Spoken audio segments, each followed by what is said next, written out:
बिस्मिल्लाहिर्रहमानिर्रहीम।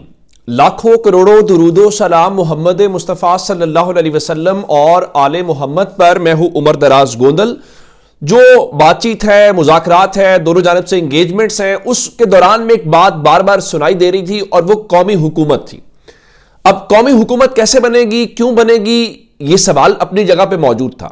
लेकिन आज एक नई चीज सामने आई है और वो नए इलेक्शंस की बात है। और उस हवाले से कहा गया है कि अब सबको पता है कि इलेक्शंस के अलावा और इमरान खान को इलेक्शन दिए बिना कोई हल नहीं है, कि जाएं कौम के पास, कौम को फैसला करने दें।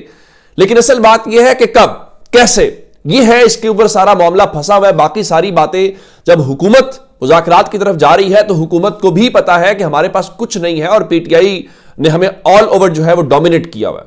अब इस हवाले से सबसे पहले हुआ क्या, आज इमरान खान ने जो गुफ्तगू की है अडयाला जेल के अंदर, जो सहाफियों ने रिपोर्ट की, और अब से थोड़ी देर पहले इमरान खान का जो ऑफिशियल ट्विटर हैंडल है जो उससे भी शेयर की गई है, तो मैं सबसे पहले इमरान खान के ऑफिशियल ट्विटर हैंडल से आज जो गुफ्तगू की गई है पहले वो बताता हूं, फिर मैं बाकी बताता हूं। इमरान खान ने लिखा जी 26 नवंबर को आज 6 हफ्ते हो गए हैं, हमारे कई लोग अभी तक गुमशुदा है। ये लोग डी चौक इस्लामाबाद से गायब किए गए, किसी कबायली इलाके से नहीं। हुकूमत उनको किसी अदालत में पेश कर रही है और ना ही उनको तलाश करने के लिए कोई संजीदा इकदाम कर रही है। इससे अंदाजा होता है कि हुकूमत हमारे मुतालिबात और मुज़ाकरात को लेकर कितनी संजीदा है।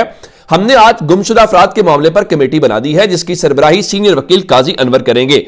हम पुरजोर मुतालबा कर रहे हैं कि 26 नवंबर को जो हमारे लोगों पर सीधी गोलियां मारी गई, 64 लोगों जख्मी और 14 लोगों को शहीद किया गया, उनके कत्लेआम की शफाफ तहकीकात की जाए। यहां तहकीकात तो क्या होनी है, उल्टा उन्हीं मजलूम अफराद को हरासा किया जा रहा है।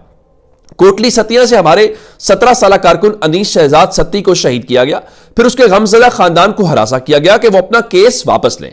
यही सब कुछ 9 मई को भी किया गया था, जब हम पर ही गोलियां चलाई गई थी और हमारे 16 लोगों को शहीद किया गया और फिर पुरम निहत्ती अवाम को ही दहशतगर्द बना दिया गया। उनके घरों का तकद्दुस पामाल किया गया, बेकसूर अफराद को जेलों में डालकर उनकी जिंदगियां बर्बाद की गई। मेरे घर में भी तोड़फोड़ की गई। 9 मई और 26 नवंबर पर शफाफ जुडिशल कमीशन बनना नागुज़ीर है।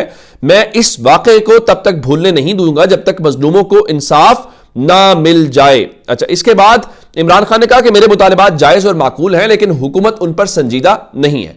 मुझे मेरी जमात के अफराद से मिलवाया नहीं जाता, जो कि मेरा कानूनी हक है। अगर हुकूमत ने अगली निशिस्त में जुडिशल कमीशन की तश्कील न की तो हम मुज़ाकरात के अमल को आगे नहीं बढ़ाएंगे। बुशरा बीबी के खिलाफ कैंपेन की शदीद अल्फाज में मजामत करता हूं। बुशरा बीबी जो कर रही हैं वो मेरी जात के लिए कर रही हैं। संजानी जैसे शोशे छोड़कर असल मामला से तवज्जो हटाई जाती है। डी चौक में कारकुनान के हमरा पहुंच जाना बुशरा बीबी की कामयाबी है, जिस पर उन्हें खैराज तहसीन पेश करता हूं। मैं अपनी पार्टी के लोगों को तलकीन करता हूं कि हमारे मिसिंग पर्सन का मामला हर सतह पर उठाएं। आगे बड़ी इंपॉर्टेंट बात इमरान खान ने की है, कहा कि पाकिस्तान में आमरीत का 10 साला प्लान लाया गया था जिसमें से 2 साल गुजर चुके हैं। यहां जो जज या पुलिस वाला जुल्म का हिस्सा बनता है उसको तरक्की दे दी जाती है। हुमायूं दिलावर ने गैर कानूनी फैसला दिया तो उसको तरक्की दे दी गई थी। दूसरी जानिब रावलपिंडी सरगोदा के जजेस ने इंसाफ पर मबनी फैसले दिए तो उनको घर भेज दिया गया। ऐसा करके मुल्क में मेरिट और कानून की हुक्मरानी को कत्ल कर दिया गया। मुल्क में मौजूद इस फस्ताई निजाम के होते हुए मुआशी तरक्की का ख्वाब कभी भी शर्मिंदा ताबीर नहीं हो सकेगा।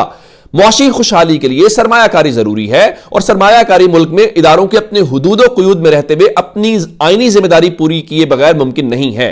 मुल्क में बढ़ती दहशतगर्दी सरमायाकारों के एतमाद को नाकाबिले तलाफी नुकसान पहुंचा रही है और अफसोसनाक अमर तो यह है इसके तदारुक के जिम्मेदारान की सारी तवानाइयां और वसाइल हमारी जेमात को दीवार से लगाने में सर्फ हो रहे हैं। वक्त आ गया अपनी जाती नाव और वक्ती मफादात से हटकर मुल्क की तरक्की और कौम की खुशहाली का सोचा जाए।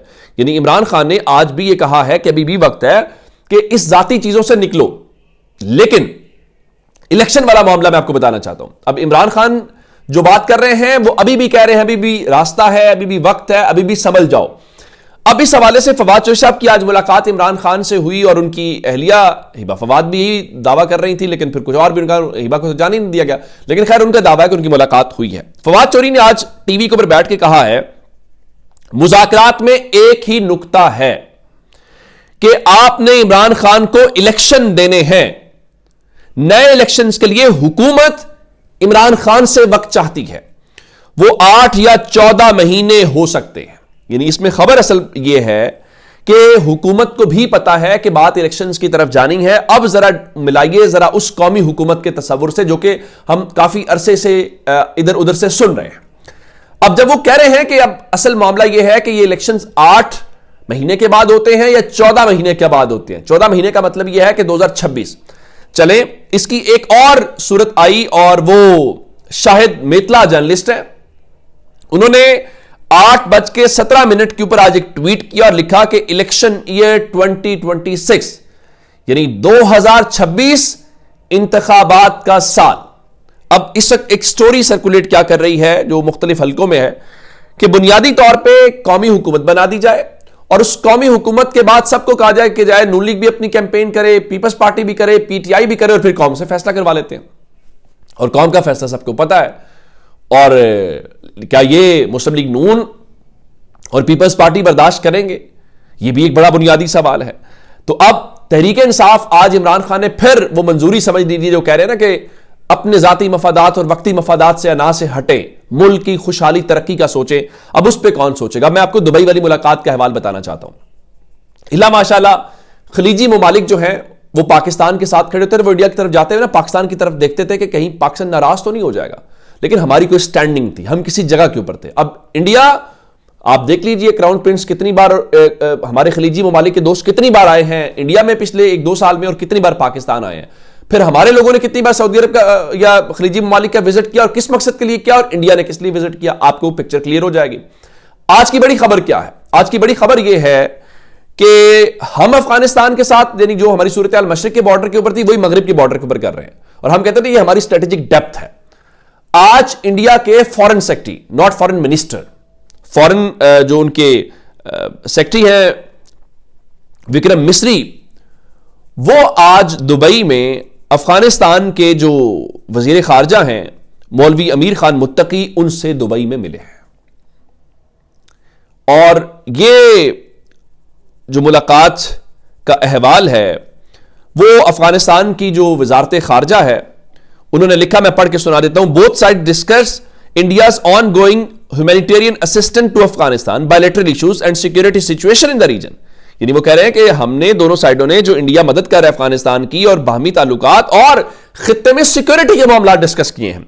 India reiterated its commitment to continue to provide humanitarian and development assistance to Afghan people. और उनका जी उसने दोबारा उस अज़्म को दोहराया कि हम अफगानिस्तान के लोगों की तरक्की और मदद में साथ रहेंगे।